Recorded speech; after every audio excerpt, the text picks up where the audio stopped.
ఒకప్పుడు హీరోయిన్ గా చక్రం తిప్పిన శ్రీవిద్య ఆ తర్వాత వయసుకు తగినట్టుగా తల్లి, అత్త, వదిన పాత్రల్లో కనిపించింది. తనకంటే పెద్ద హీరోలకు సైతం తల్లి పాత్రలు పోషించింది. అయితే వెండి తెరపై అద్భుతమైన నటనతో కట్టిపడేసే శ్రీవిద్య నిజ జీవితంలో ఎన్నో ఒడిదుడుకులను ఎదుర్కొంది.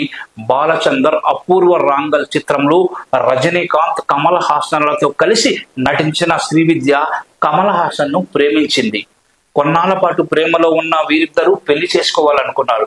కానీ వీరి పెళ్లికి శ్రీవిద్య తల్లి అంగీకరించలేదు.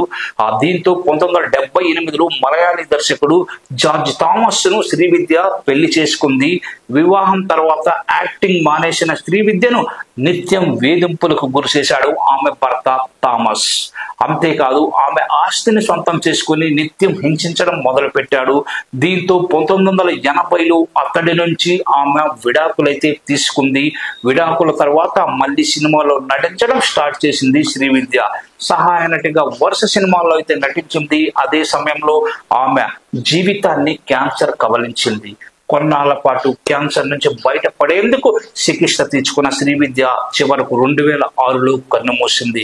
అయితే మరణించే ముందు తన ఆస్తి మొత్తాన్ని పేద విద్యార్థులకు దానం చేసి మానవత్వాన్ని చాటుకుంది శ్రీవిద్య.